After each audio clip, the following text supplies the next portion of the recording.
Nella, I can't tell you, I'm beyond thrilled to be here. I'm beyond thrilled. You make me emotional. And you make me emotional too, Oh. goodness. I have to tell you, when I saw your work in a gallery in Nantucket, it was not your abstract work. It was abstracted slightly, but it wasn't like the rest of the body of your work. Yes. But I still had such a visceral, immediate feeling. I absolutely could not get it out of my mind. Parker, it's incredible because this is exactly what I want to do with my art. Mm-hmm. It's just getting a reaction, that emotional reaction from the viewer, and saying that now to me, it's incredible. Yeah. So when I reached out to you afterward, and then I started following you on Instagram, and then I looked up your bio and everything about you, and I had to know because there was a little tag at the gallery. I said I need to know more. I need to know everything, and what a wonderful life. I mean, you've curated. So you're from Italy. Yes. Yeah. So does that influence your art? Do you want to talk about how your roots first influence your art? Definitely, I think that one of the things that I always say is the fact that art should be an extension of who we are, and it's true. I mean, with me, the influence is definitely my life in Italy, and it's easily you can see it because of the textures that I use in my work, and then because of just the life that I had there. We didn't have many toys when I was young, and everything was about building with clay, being in the countryside and work with the soil and digging and drawing. Is that tactile? Exactly, yeah. Loving to get your hands right into it. And that's one thing that I have to say, when you don't have so much when you're growing up, and not that we didn't have, it was just we didn't have toys. Right. It just, incidentally, that's the same thing that I did with my children. I always had the house full with papers and crayons and paints and all that. Me too. Yeah. And raised my boys with Montessori. And that was, yes. So definitely my life in Italy influenced me.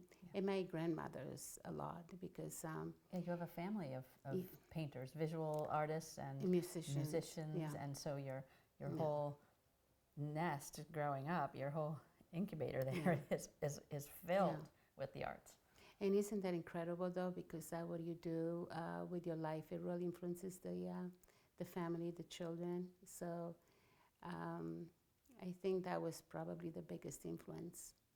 Yeah, your environment. Yes. Your environment. But of course, Italy's filled with art. It's everywhere an open you go. Museum. Yeah. I mean, exactly. You can't go anywhere without seeing it all over. But I didn't know that until I went back after so many years. Yes.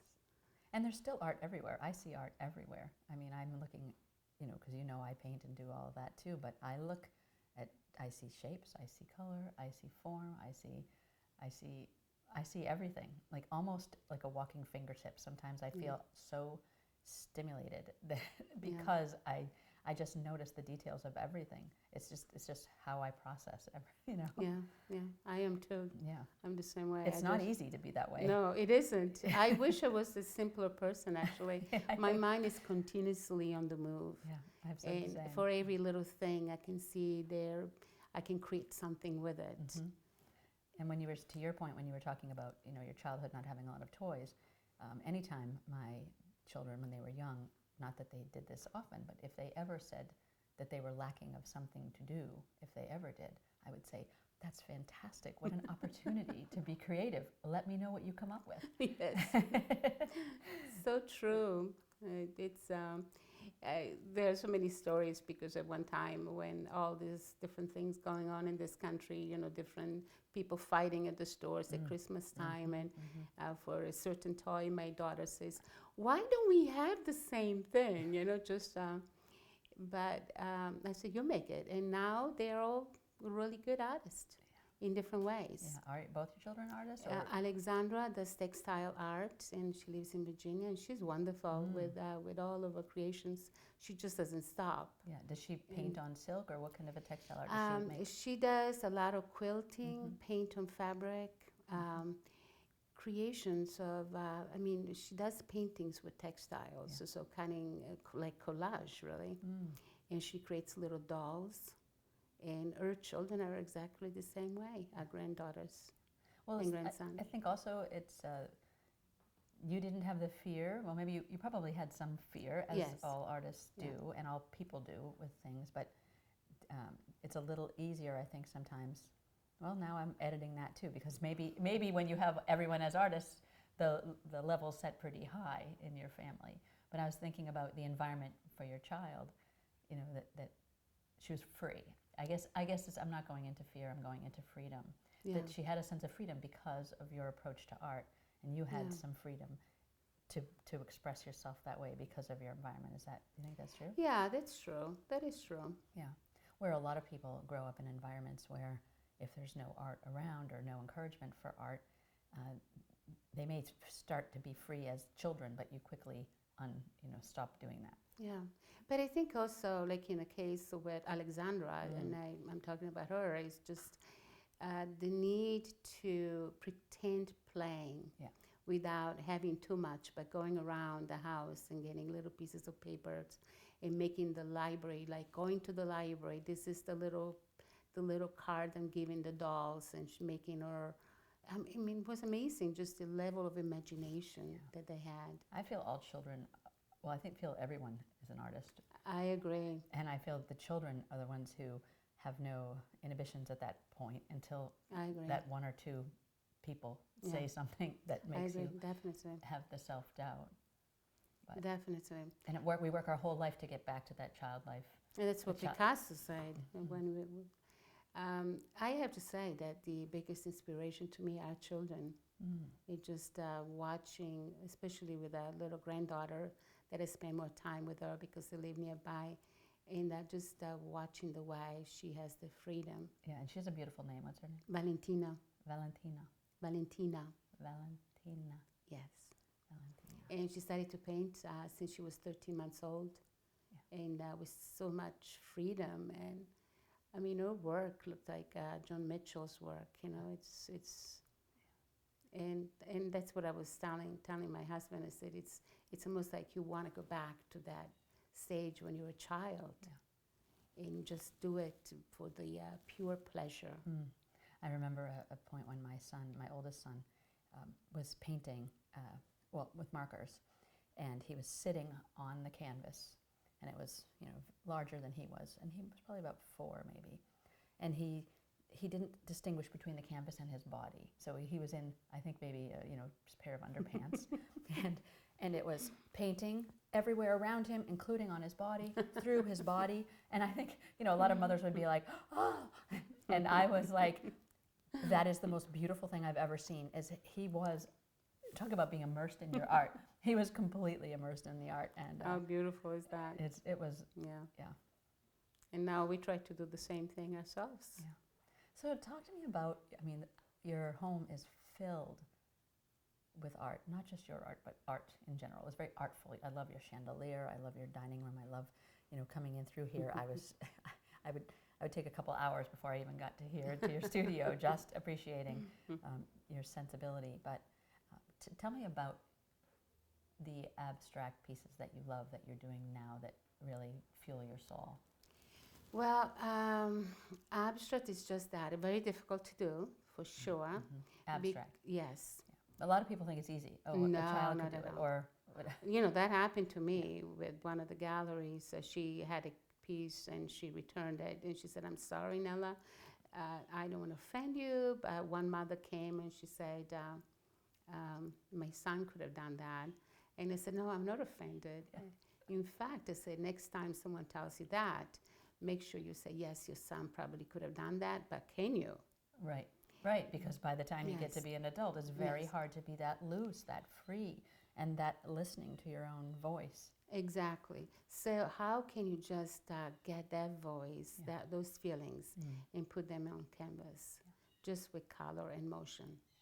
It's not an easy thing to do, because your mind is continuously want to make a shape, some form of recognizable subject, and And yet, when that happens, then I get really, well, I don't want to do that. So I have to get into the state where I'm not thinking, because Like emotions. meditation. Right. So meditation comes into play. And sometimes the music that you listen to, I will listen to books on tapes because I'm listening to the book and I'm not thinking too much about the painting portion of it. So my body is moving, my hand is moving in such a way that I'm not being very careful. Right, you're not overthinking. Right. You're trusting the process. Right. And your mind is kind of busy elsewhere, so there's not so much effort that it's too controlled. That keeps you loose, I would imagine. Exactly. So abstract is just pure emotion, and they're so different one from another in a way. During the pandemic, my pieces have been different until I realized that what I was doing, I was painting social distancing. And then the colors, it's just strong emotions, and you can see it in the colors that I choose. Yeah, so you don't go in saying, I'm going to paint social distancing. No. You paint, you paint, you paint, you paint, and then you see the pattern of what you did, and you say, oh, I was processing the social distancing we all had to do through my art. Exactly. So that's exactly what I say. Composition starts at the end, because that's when you realize it. And many times it could be a dream that you had. So strictly emotions, because it's magic to me. You never know what's going to happen. It's that mystery that, how can you explain it really? You know? It's hard. I mean, I trust the process. I do believe in that. That's why I don't prepare for interviews or too much chit-chat ahead of time. I want it to unfold. I feel like when I'm doing an interview, I look at the person, not as though they are a stone, but as a sculptor would a stone, because I know what I'm kind of going to get out of that. But until I start to, with words and questions, chisel away, and then it's like something will present itself, and then you have to go into that direction. And so it's like a give and take until the form is there. But it's not me saying, I'm going to take this stone or this interview and make it about the color sage green. Yeah. You know, I'm not going in with such intentions that I'm not going to allow what should unfold. Yeah. Yeah, definitely I like that. It's so organic. Yeah. And you love linen and you love organic fabrics. Yes, I do. And I do too. Yeah. Yeah. And so what about the energy in a painting? Where do you think the energy comes from? It comes from within, and it comes from within. How do you harness it? So it's interesting because someone else asked me, she says, I know you don't like to describe your paintings. And I said, no, I do not. Because it's energy, my energy that goes into that painting. But then you hope that energy goes to the person, to the viewer, like what happened to you. Yeah. And I've had so many cases where people will cry in front of my painting.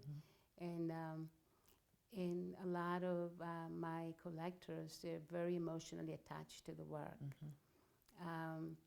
So the energy, it is, and I don't know if it is the kind of person that I am.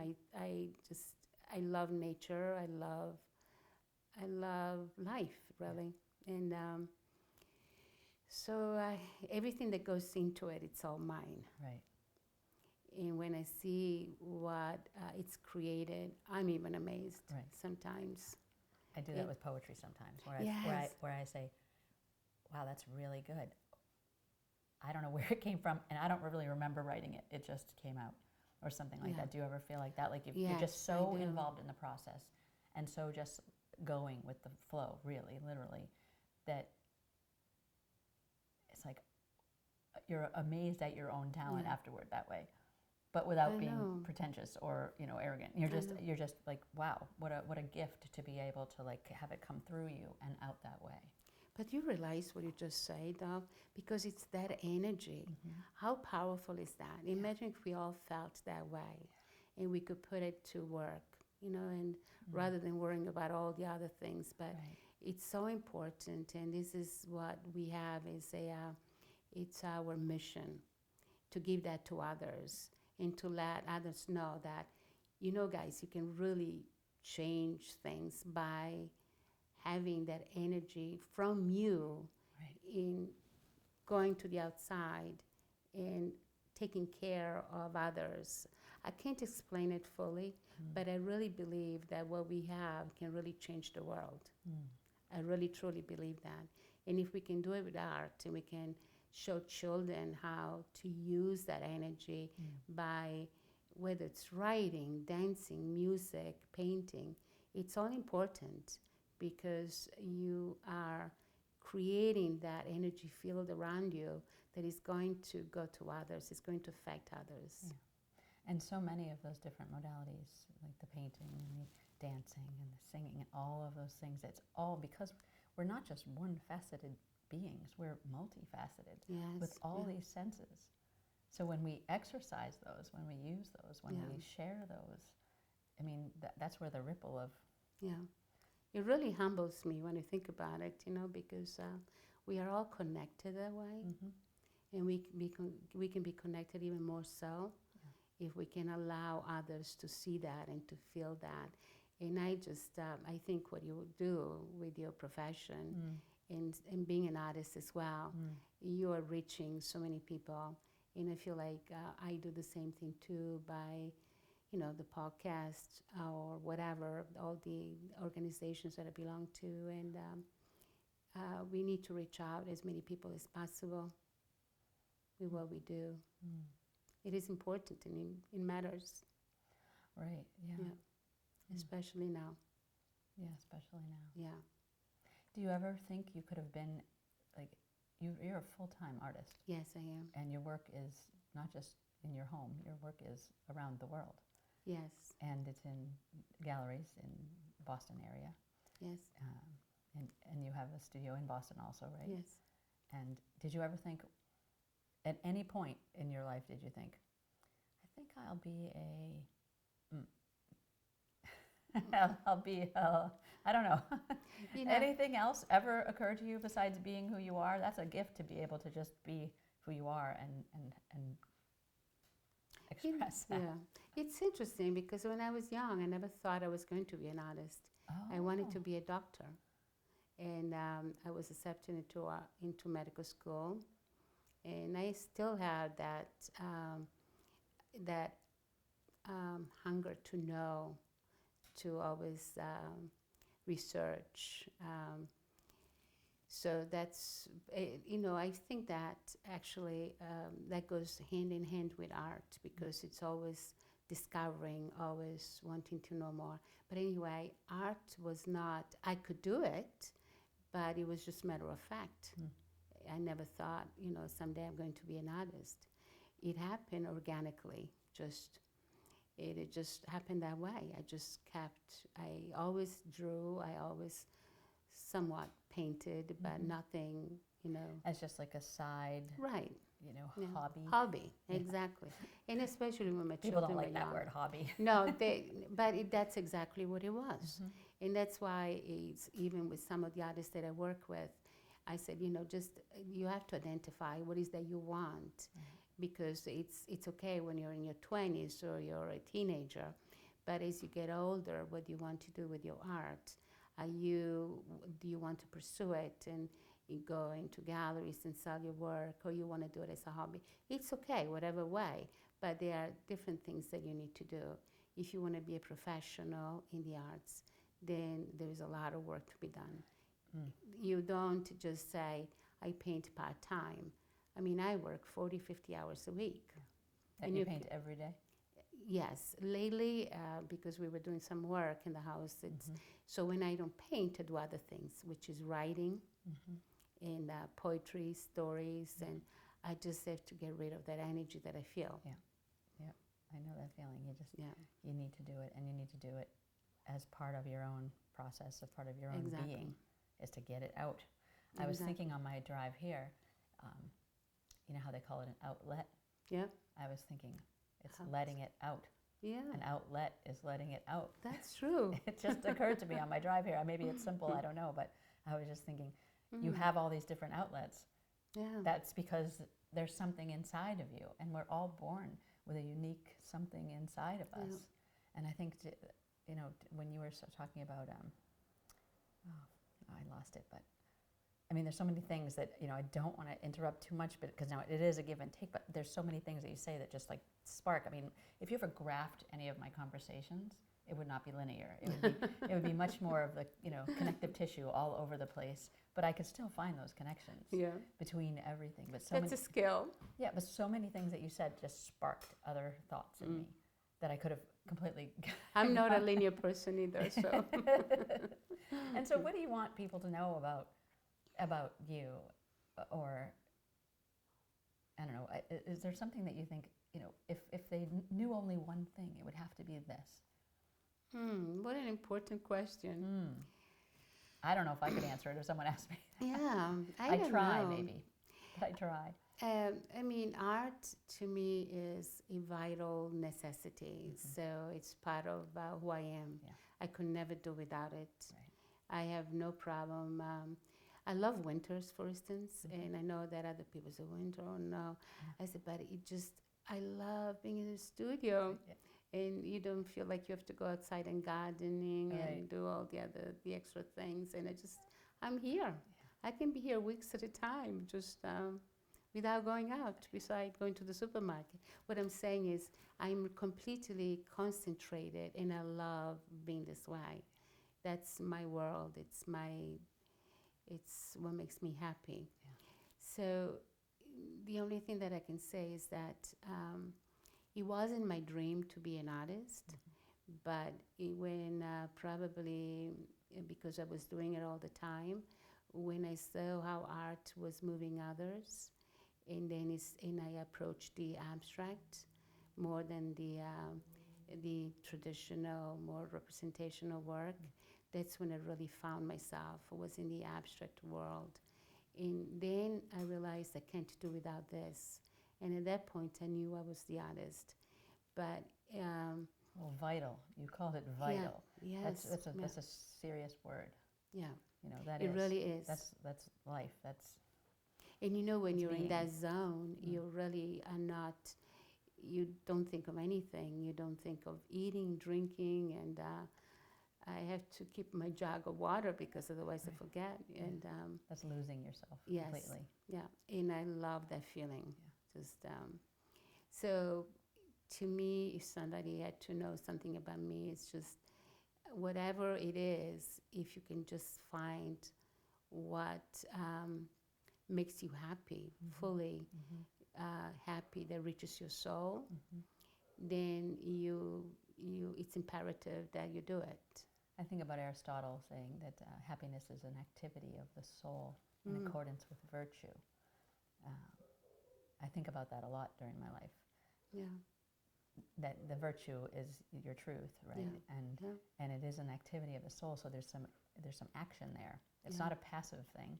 It's an activity. Yeah. And it's of the soul. And a lot of what you've been saying is talking about the energy coming out, talking about the process, and they're all active. And I love that. And your studio, I can see why you'd love to be here in the winter because it's so comfortable. What percentage of your home is just this studio? This seems like it's like maybe 60% of the. Well, it feels like that. It feels like that for sure. It's a nice space. Yes, it wasn't always like this because when Tristan, our youngest son, was in college, my studio was in the basement. So it was a different. So when other artists come here, they say, "But you have such a nice studio." I said, until 2004, I worked down the basement, and I still created. Yeah. But you can paint anywhere, really. Yes, you do. Yeah. But environment does affect you not only just as a child, but also where you are now. But having the light that I do in here, and I didn't have down the basement, it's just night and day. Yeah. Then you really feel alive, Now you teach courses too, or you workshops. Not as much probably since the COVID, but you have a goal to, like you had talked about, reaching other people. Yes, yeah. And so what's your approach there, and what kind of courses do you offer? So it's not necessarily what I'm teaching because I don't even like to use the word teaching. I like cultivating, mentoring, honoring. Yeah. Letting the person honor who they are. Yeah. Helping, guiding? Exactly, the guide, yes. Because I think each artist knows, but I'm just the instrument of getting it out of them. Okay. And even before Permission. You're helping give permission for them Yes, to do what that's they exactly. already know but don't feel like they can. Until COVID happened, I had my Tuesday class with 7 artists in the studio, and professional artists, and they painted together. So I don't call it critiquing either. I call it impressions. And Compression. yeah, now you're making me think. Well, I'm just going to cogitate on that one for a minute, and because I'm a word person, but I'm thinking that's a compression. Again, has a lot of energy to it. It's an active word, compression. So it's like distillation, like distilling. So let's say they're working on a piece and they say, should I do this? Should I do that? My question to them is, what do you think? Yeah. Because oftentimes you have the answer. Oh, definitely, definitely. A lot of times when people will ask me a question, I'll say, well, I think that that's what you think because you're asking me. Because they really are. Yeah. Like even if it's as simple as, do you think this color blouse is too yellowy? I'll say, I think you're asking me because you think that. So just trust that. Just trust that. It's just so much is about trust. Yeah. Trusting yourself, trusting your Trusting the process, trusting yourself. It's true, though. It's exactly true. Now, you speak 5 languages, right? Yes. Is art one of them? Do you count art? No, I never counted that. That's a universal language, and that's your first. So that's your first language. You got me there. That's your native language. That's your first language. Well, I know I'm going to. I'm going to take home only one, but I want everything. No, so many. Just as you know, it just moved me tremendously. I want to take a tour, and look and absorb after, if that's okay. Of course, yes, I love that. Is there anything you want to talk about that I haven't? I don't know. I mean, I can talk the whole night, Yeah. you know. So can I. Art, and of course you fed me with biscotti and cappuccino, so. I just think we are so blessed, and I'm very humbled by it, you know, and I meet some wonderful people. In the fact that with Celia from the UK, because of technology, we were able to do the Zoom and doing the podcast. And of course, she's very good with words, and we had such an incredible time sharing. And even with that, we're trying to reach out to others. I already had some emails from a couple of artists, and they said, guess what I did? I scribbled, and it felt so good. Oh, yes, because I did listen to that, and this whole scribbling thing. Because I know one of my influences as a child was someone who, was close to me, their scribbling was very, very just patterns that were very, very, very, very tight. And I know when you were in that discussion, you were talking about people's inclinations towards their scribbling, whether it's circles or whether it's a pattern that's very tight, or how loose it is or how open it is. And that made me think about, and this person also wrote their signature on a ruler. So there was a lot of control. I was around a lot of control and not free that way. So that's something I had to sort of learn, is how to let go, right? Let go. So, so scribbling is part of your teaching or guiding. Yes, because they feel that it really relaxes you and shakes the nerves out. Yeah. It's like jogging before you start running. And some of the demos that I used to do in the past would be go to the canvas and just use the whole body. Don't use just your wrist. Use your arm. Put yourself into it and feel it that way. Yeah. And it doesn't matter kinetic. Exactly. It really doesn't matter what you're putting, what kind of marks you're making. Just let it be, and it just make it part of the painting. Keep without the judgment out. Yes, the judgment out. Yes, exactly. But do you have a favorite one? Speaking of judgment, favorite painting of your favorite own? painting, the one downstairs. The one that it's on the website. Yes. Yeah, I love that. I in do your dining too. room? Yeah, Yeah. that's beautiful. Would you ever sell that? No, No. I could have sold a few times. I'm sure. Yeah. I'm sure. And what is it that you love about it the most? There is a certain feeling, and Mhm. I might sound a little conceited right now, but I hope to donate that to a museum someday. Mm-hmm. So I'm just holding on to it for that. Yeah. Because you say you love when you do a painting and then the person who receives the painting gets that feeling out of the painting. So you painted your own painting, and that feeling is most strongly coming back to Right. you. Right. I mean, that's a beautiful concept right there, just to but mull on. how powerful is that? That's hugely powerful. What an awakening Yeah. you were able to give to yourself. And we have the studio in Boston, and we have a lot of work there too. Steve and I do. And some people say, Nella, you're in galleries while you're here too. It's because I get to interact with people from the outside, and I like to watch viewers looking at a painting and see how they are translating those emotions and talk about art. In galleries, you really don't because so they saw your work, and then you may or you may not get a note from the new owner, but getting to know the buyers, or the collectors, or just the students, they want to know more. It's so fulfilling. And as I told you, I just love talking about art. And I like to know more about it from other people too. And each time someone tells me something about the painting, it's actually educating me too. Like if someone said, oh, I love this show, I'll say, well, what is it you love about it? Yeah. Well, I loved that I could connect with the homeowners. Even though I didn't think maybe I couldn't afford that particular home, I felt there was a commonality between us. Yeah. And when you were talking about like the connectedness with people, I always think about how we put so many distances between us, and yet you're one person away from being my sister-in-law or my dentist's wife, or and all of those, and yet we put all these guards up when we're just this close to being. That's why I treat everyone as though we've been friends forever, because that's how I legitimately feel. I felt like that with you right away. Yeah, I did too. Yeah, and that's what a gift that is, right? Yeah, I mean, definitely. I mean, in this whole planet, our goal is to be connected, because we are connected, is to perceive that connection and to feel that connection, because we are all connected, but you can't always feel those connections. You know how we say we trust the process? I trust life too. Because what life does, it puts together people.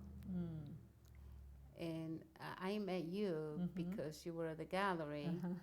And some of the people that I met, that we became friends, it was, it was meant to be almost, So One of my favorite signs.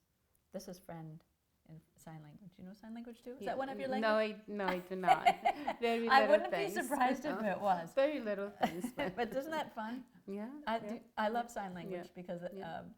I guess just because it says it so succinctly sometimes. But yeah, you meet a lot of people and you love to see how they react to your work, and you don't often when they do buy it at a gallery, like you said, you don't necessarily always hear from them how it moved them, or what in it. Not that you change your art because of it, but just to know it is gratifying. And it makes me feel good that they like it too. I mean, sometimes I just get hashtags on a Instagram post, and one of the last ones was in London. Someone bought a painting in Provincetown, and they hashtagged me on the post on Instagram. I said, "Wow, look at my painting!" So that's the beauty of technology as well. Wow.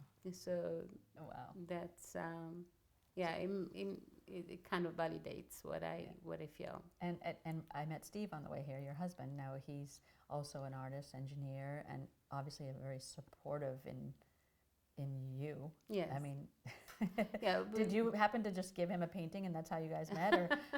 No, not at all. We didn't know that we could both. He was really good because he also comes from a large family of artists. And so it was just, art was art. Yeah. We never thought about that at all. But, He's very supportive, as I am supportive of him too. And it's kind of interesting being married to someone that can understand the language. We watch the same movies and we come to the same thoughts. Yeah. We choose the same things, and because we have grown together with the arts. Yeah. How long have you been together? We've been married in December. It's going to be 46 years. Wow. A long time. So you're in alignment now. Yeah. Both still growing, but in alignment. And you Nice. know what was scary was when the kids, you become empty nester, and now they're all gone. While the kids are young, you're talking about the kids, the school, college, games, and then you said, oh, what's going to happen once they're gone? Right. And what we had is the art. Right. That was so there. we are concentrating, whether before, it took me a long time to finish the painting. Now we can both work together. He's in the studio and I'm here, and then we meet at the end of the day, So it's really kind of, it's fulfilling that way. So when the kids were gone, you had more studio space. More studio space. And more time to do what you want to do. I don't think you're ever going to stop doing it. I mean, can you imagine? No, there is no retirement unless something tragic happens where I can't use my hands or whatever. But how can you retire from the arts? And that's the beauty of it, too. How can you retire from the arts? So many of these little statements you just offhandedly put out, I want to just sit on and think about. Yeah, think about really, And that's why I say we are so blessed. We are blessed to have this. We are able to write, to speak, and without, fears of. I know that I say things wrong because English is not my first language. But no, art is. Art is first. Is that Italian? I would imagine. Yeah, Italian is first. Yeah. And then after, So it would be art, Italian, English, French, Spanish, German, and I study Latin starting from the 6th grade up. Now, did you ever sculpt or do any other kind of art outside of? I love sculpting, but I'm not very good at it. I do some. I'll show you a couple of pieces, that I've done, but mostly found objects that I just make it into sculptures. Yeah, because you use oil and you use some wax. Cold wax and pumice and marble dust as well. So the pumice gives that roughness almost. I know, just I was saying it with my hand. Oh yeah, just like a pumice stone. So that's especially in some of the paintings that I have downstairs. There is a lot of pumice and layers, and layers, and then I start scraping. I have little buckets of filled up with dry paint, and then at the times I might just add the dried paint into the paintings. As texture too. Yes, and it's almost like a collage with the same paint, Interesting. So you strip off all your own layers to get to the painting, and then you put all these layers on the painting. Yeah. Yeah. This one's striking. Which one is that? This one right I have to look at right now. They're all beautiful. There was part of the series when we came back from Italy, and in the other room as well too. But it's just a landscape. See, I'm describing my painting, and I wasn't supposed to. But since you liked it, I should not have said that. So it's. You said just a landscape. Well, it was part of that series, but it's definitely more of. And so, do you generally go through series where you just do, and then once it's done, and you've sort of finished processing whatever that is, or just bounce around to whatever is present of the day. So you can see that I have so many paintings out, but I can work on 4 or 5 paintings at the same time. And one painting will inform another painting, and I go from one to the other. But the other thing is I need to have the painting continuously moving, so I can't wait for a painting to dry for me to finish it. Oh, I see. I need to just keep going so that I don't overwork one. And I go even from the table with paper and mixed media on paper as well. So I'm continuously moving. Crazy, right? But it's Not to me. me. So I have to accept myself for what I am. I am eclectic, and some people said, how can you do this so much? And I said, I don't think about it. I just do it. If I had to think about it, then maybe I wouldn't do it. You'd be exhausted if you didn't think about it. And someone would say, you're making me exhausted just to think about the things that you do. But I don't go there. I don't allow myself to go there. Yeah. You have a favorite song? A piece of music? I'd like to know. I'd like to know, because I know you sometimes listen to something in the background. I'd like to know if there was any music playing when you made that. You know, I listen to Riccardo Cocciante in Italian. Really? So I listen to some Italian music. I listen a lot to Max Richter and some classical music as well. Yeah. Not too much. It's not really too distracting in terms of creating imagery that way for you. Yeah. No. The Italian music, what happens many times, especially music from the 70s and 80s, I will remember times when I was young and when I was in Italy. So that's kind of interesting. I never thought about that. But when I'm listening to Italian music, I tend to do those layers more. But I do it without thinking. That's kind of interesting. I just thought about that for the first time. So the Italian music would bring me to that stage. So memories. Yeah. I have to dig a little deeper. Just made me think about that. No, when I was in Rome, when I was in college, I traveled, and a guy wrote to me, "Dreams are forever, but you can't change them." And he wrote it in my journal, because I was journaling the whole time. And over my life, I've thought, what does that mean? Dreams are forever, but you can't change them. Dreams are forever. And so in different times in my life, I don't know if it was a language difference or if that's what he really meant, but I've tried to analyze that and think, what does that really mean? And different times I've thought it means different things. Dreams are forever. But you can't change them. No, and you can't, yeah. But does that, is it literally that means the dreams at night? And you just always have them? Or does it mean, your own dreams that last forever? So you can interpret it in so many different ways. Yes, and I have. And it has been a beautiful little sentence from one time with one person of the many, many, many people I've met that I can savor and reuse. Very deep, yeah. And now I'm going to think about that too. It's yours. It's yours. You gave it to me. Yeah, but you're completely right. I just, we don't do it with that purpose in mind because I'm going to get something back. It just doesn't work that way. No. And you wouldn't. Giving is receiving. Exactly. You don't need to go for any other reason than that. You do it because you love people and you feel it. It's a need that we have. What we are doing, we are also making someone else happy, and that's enough for me. Well, you don't paint a lot of figurative figures. I mean, what percentage of, not a lot of figurative, but as a people person. Yeah.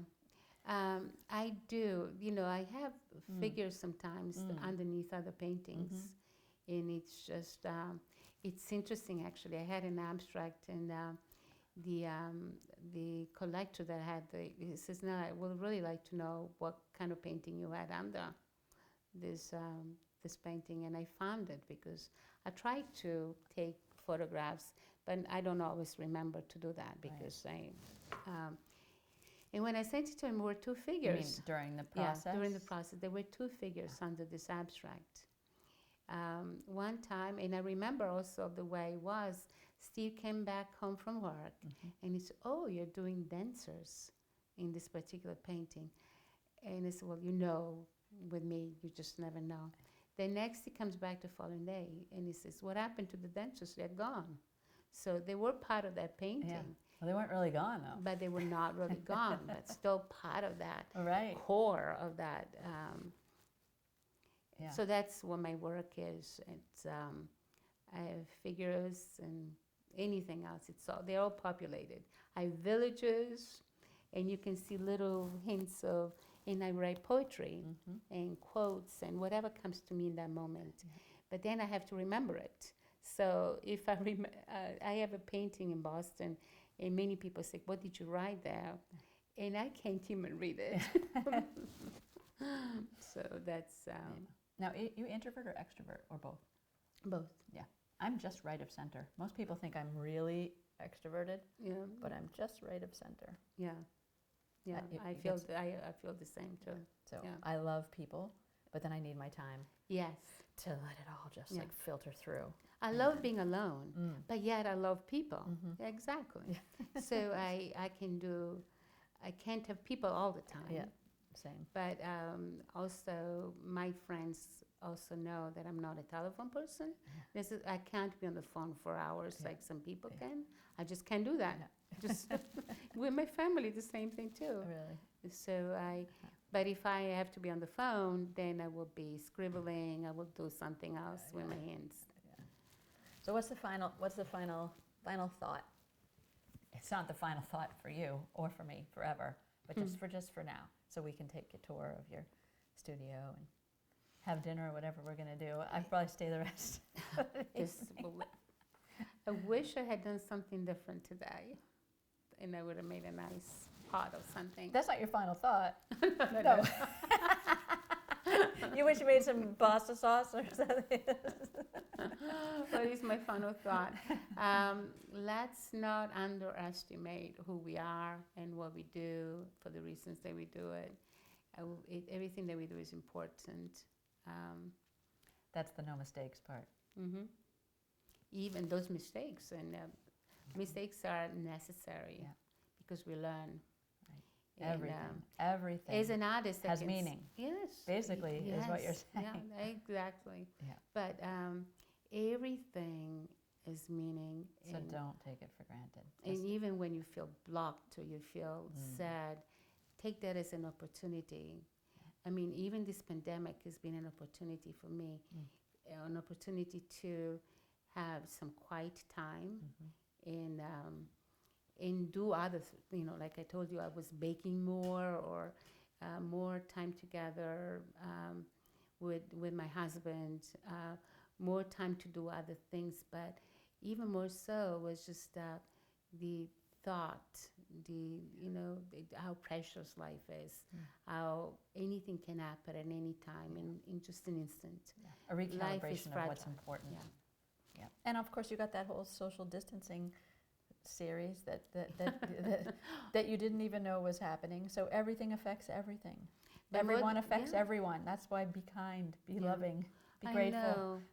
I know. We have to be that, right? It's just, I mean, I use this time just to really be more with myself and do more of my art. And well, a privilege to sit with you and chat with you. Oh, mine too, and with be, you. And be in this studio. I'm just so happy that you're here. I feel like I've known you for a long time. Oh, so. same. Thank you. Yeah, thank you. We probably know each other for 1,000,000 years. Probably. And we have almost the same birthday. I know. How can I forget that? Fire signs. Fire signs, yes. Yeah. We know what we can do. Yeah, exactly. Well, keep that fire burning. You Always. will, and I know you will. Always. And I can't wait to look around and find the beauty that's going to be in my home. Oh. So excited. Thank you. Oh, my pleasure.